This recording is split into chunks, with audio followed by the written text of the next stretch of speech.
있어요? 잘 풀립니까?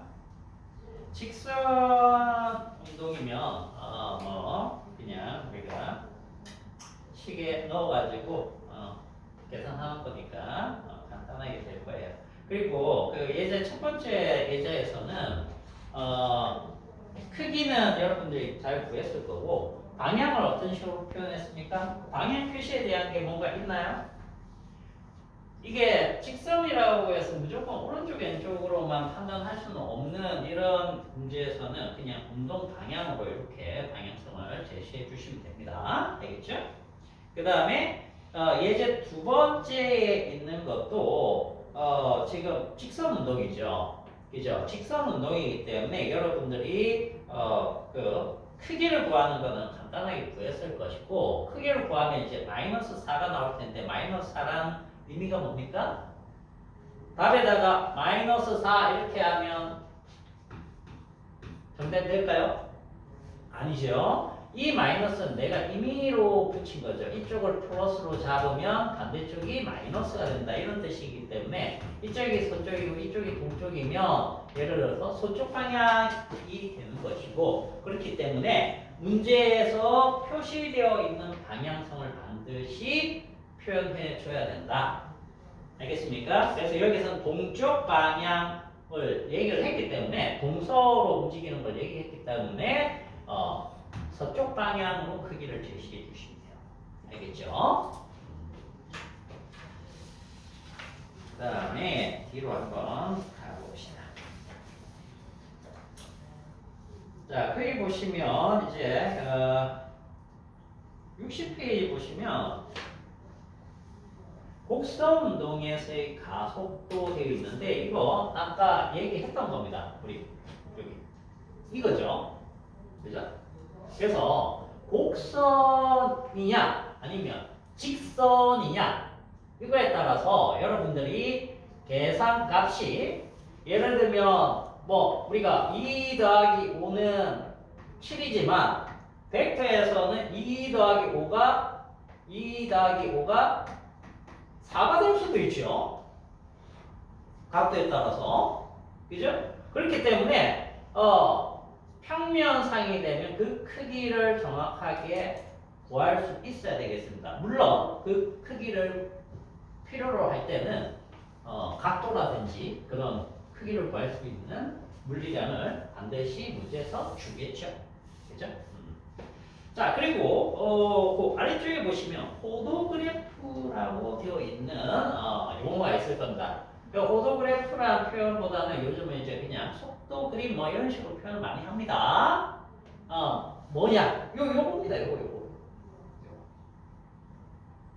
이 곡선상에 이런 속도가 나타났을 때 이것들을 뭉쳐가지고 벡터 합성하듯이 해주면 나타낼 수 있는 그림이 이게 호도그래프다. 이렇게 생각하시면 돼요.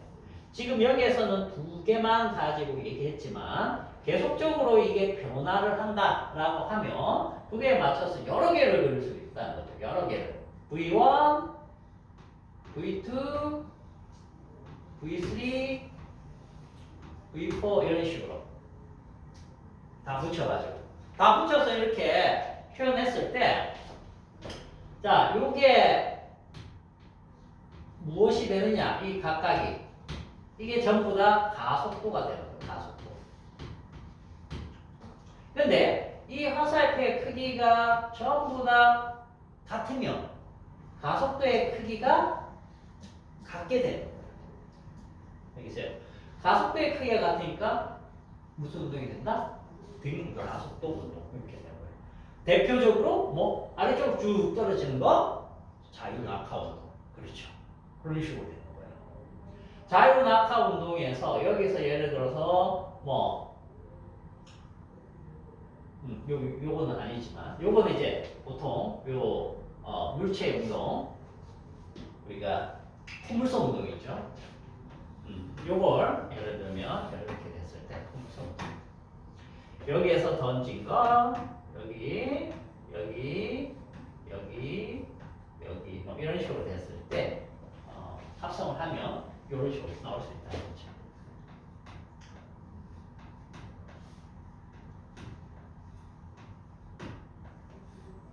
이런 식으로. 그래서 다 붙여보면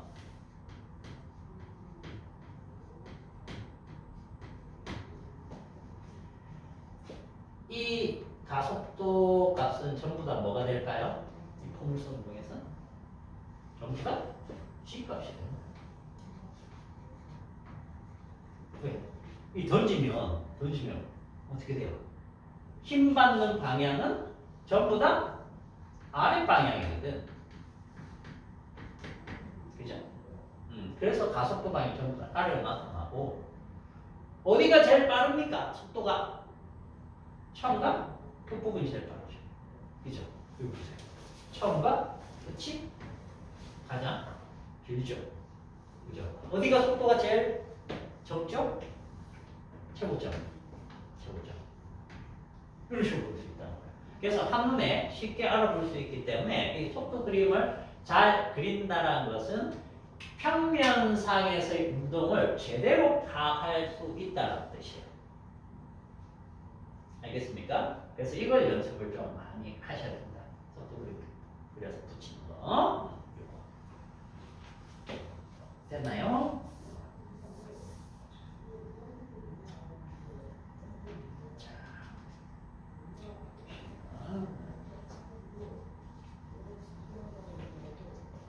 그리고 실질적으로 이제 방향이 가속도가 이 방향이지만 요거는 뭡니까? V 값이죠. 그래서 나중에 시간 t를 다 붙여가지고 생각을 해야 됩니다. 요거는 이제 포물선 운동에서 한 번 더 다뤄줄 것이고, 알겠죠?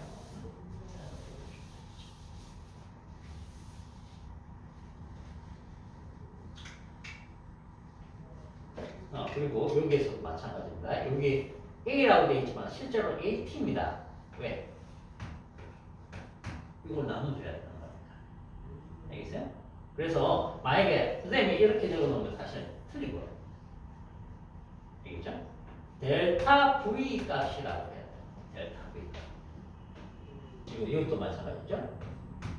이렇게 돼야지만 이게 이것과 같은 거예요. 알겠죠? 자, 그럼 이제 등가속도 직선 운동 본격적으로 하도록 합시다. 우리 종 안 쳤지 아직? 종 안 쳤죠? 중간.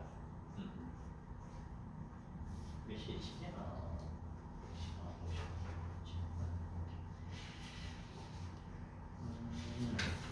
자, 등가속도 직선 운동 한번 봅시다.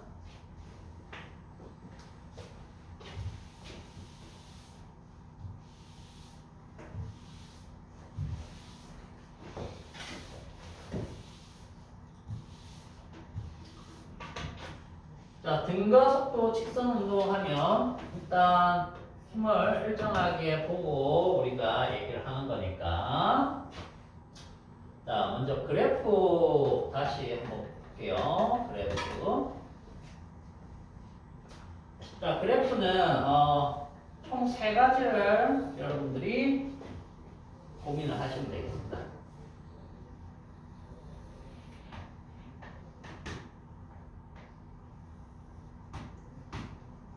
너무 큰가? 이게 다 그려지네.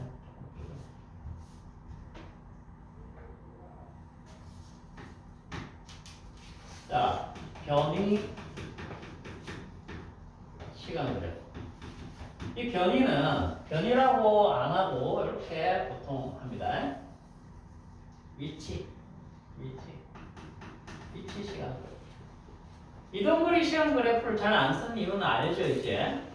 이동거리 시간 그래프는 뭐가 안 나타났었죠? 방향성이 안 나타났었다. 근데 위치 시간 그래프는 방향성이 나타나기 때문에 우리가 이걸 쓸 것이고, 자, 그 다음에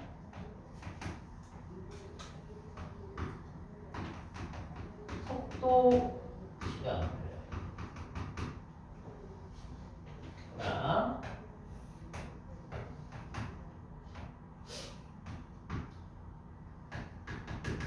속도 시간. 이 시간에는 아마 요 그래프 가지고 좀 여러분들 그래프 연습하는 걸 좀 많이 할 수도 있어요. 알겠죠? 자, 일단 위치 시간 그래프에서 등가 속도 운동이면 등가 속도는 힘이 어떻게 돼야 된다? 일정하다. 일정하다. 힘이 일정하면 위치가 어떻게 변할까요? 일정한 간격으로 변할까요? 아니겠죠? 점점점 멀어지겠죠. 그죠? 그래서 그래프 형태가 반드시 이렇게 된다는 거. 이게 이제 이차함수죠. 이차함수 그래프입니다. 그렇게 보시면 되겠고, 그 다음에 속도 시간 그래프는 만약에 처음 속도가 없다라고 하면 원점에서부터 직선으로 그리면 되고요. 처음 속도가 존재를 한다라고 하면 처음 속도 부분에서 이렇게 증가시켜주면 되는 겁니다. 알겠죠? 자, 이때 얘는 이것의 우리 기울기값 있죠.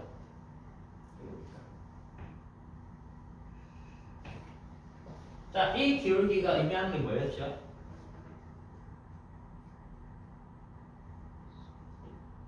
뭐 있어요? 이 기울기. 이건 두 지점 이은 직선 기울기죠? 뭐라고 그랬어요? 이거 그렇죠. 평균 속도라고 해요. 평균.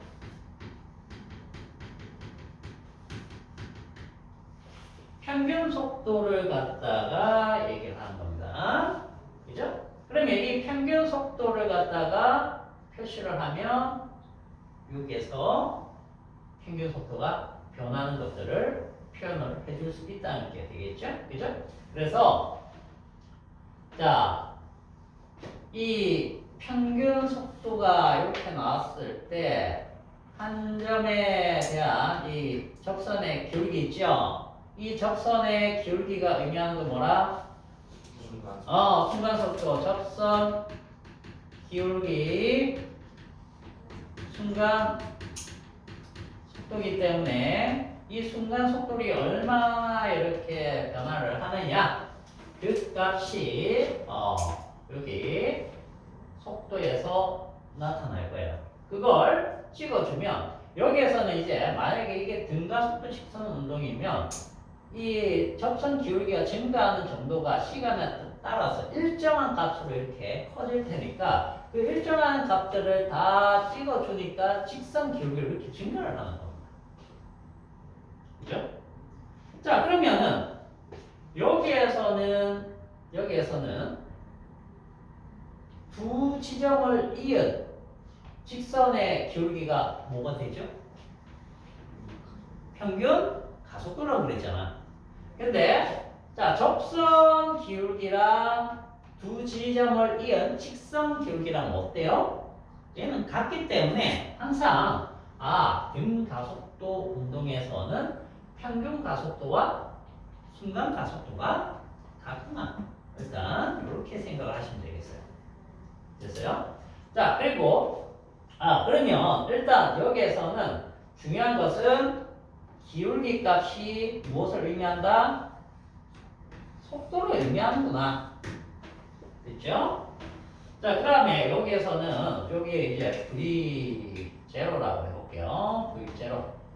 V0고 여기가 만약에 V다. 그러면 여기가 이제 우리가 생각하는 시간 T 이렇게 잡았을 때, 자, 이것의 아까 기울기가 뭐라고 했죠? 기울기. 요거는 이제 두 지점 이런 거랑 접선이랑 같다라고 했으니까 그냥 기울기라고 해볼게요. 이 기울기가 무엇과 같다? 가속도. 자, 기울기는 어떻게 보여져? X축의 변화량분의 Y축의 변화량. 이렇게 가죠. 그래서 델타 T분의 델타 V가 되니까 이게 가속도 값이 변한다. 이 값이 변한다 안 변한다? 직선이기 때문에 안 변하니까 자 가속도 시간에서는 이 크기를 표현을 해서 자 이런 식으로 표현을 해줄 수 있다는 게 되겠죠? 이게 가속도 A 값이 되는구나. 이렇게. 자 그다음 이 속도 시간에서는 또 중요한 게 뭐죠? 아래쪽 면적이 있다. 면적. 자 면적을 구할 때 어떻게 구합니까? 면적은 자 여기 사각형 면적하고요. 요걸 S1이라고 해볼게요. 그 다음 여기 삼각형 면적이 있습니다. 요걸 S2라고 해보죠. 선생님, 졸려서 뒤에서 그 서서 못해요. 자, 물리가 맨날 이 수학적인 것만 다루고 막 이러니까 그죠? 재미가 없죠. 자, 문제도 좀 풀어보고 해야 되는데 일단 개념을 조금 더 쌓아놓고 봅시다. 자, 면적을 구할 때 면적은 S1 플러스 S2로 하시면 되는데 이 S1과 S2가 의미하는 게 뭐냐? 자, 이게 의미하는 건 뭐죠? 면적을 S1이라고 했을 때 이 사각형 면적이 의미하는 게 뭐냐? 볼 것 같아요. 이 사각형 면적은요, 사각형 면적만 따지면 만약에 힘이 없어, 속도 변화가 안 일어나, 그럼 어떻게 돼요? 그냥 이렇게 갔겠죠. 이 운동은 뭐예요? 등속 직선 운동이 되죠. 결국은 등속 직선 운동에 따른 뭐다? 변위값이다. 알겠어요?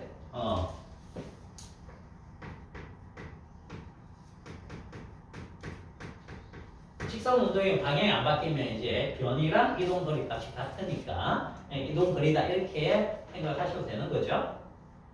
그죠? 자 그러면 얘는 뭐냐? 얘 삼각형은 속도 변화 때문에 생긴 면적이에요. 속도 변화 때문에 생겨요. 즉 가속도 등가속도 운동 때문에 생긴 면적이기 때문에 이게 바로 힘에 의해서 등 가속도 운동의 변이 이렇게 생각을 하시면 되겠습니다. 알겠어요? 가속도에 의해서만 생긴 변입니다. 조금 말을 바꿔줄까요? 더 정확하게 여기를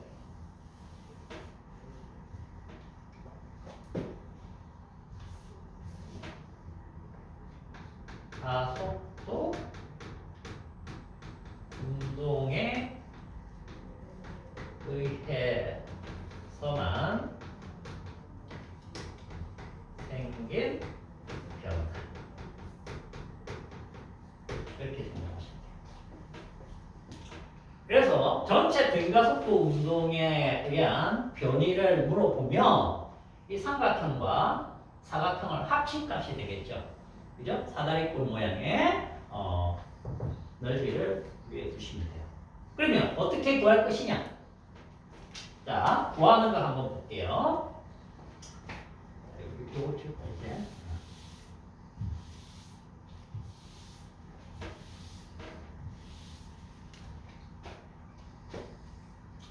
자, S1은 어떻게 구합니까? S1. S1. 요거는 V0로 계속 가게 되면 시간 t를 곱해주면 되죠?